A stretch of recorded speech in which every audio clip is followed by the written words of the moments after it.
it's a gourd cut open, and I found out that there's seeds inside, so that means that it's a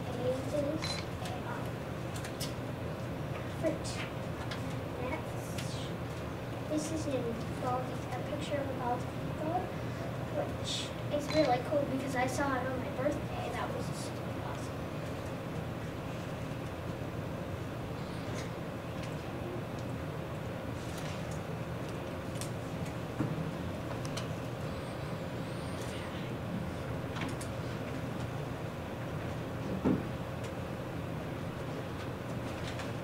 Here's a painted leaf. You can use most anything in a nature journal. You can use paints, you can use crayons, whatever you want. And you can also tape things in here, like I taped the pop that in leaves.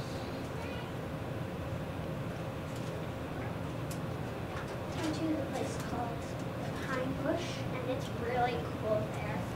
And I found there's a fungi and deer tracks and a fish tracks.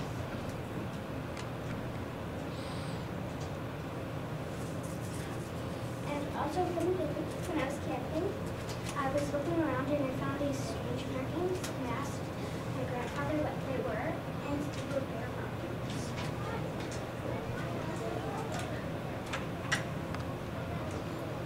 I got my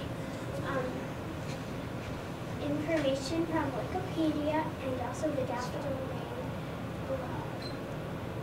Any questions? Did your mom make a journal? Is that what gave you the idea?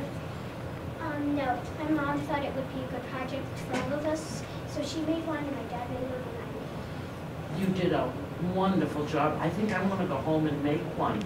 You did a great job. Thank you so much. Do you have any questions, Rachel? What is your favorite thing to study in nature? Well, I like to study birds. I like birds a lot, and I just like nature. You might be a ornithologist.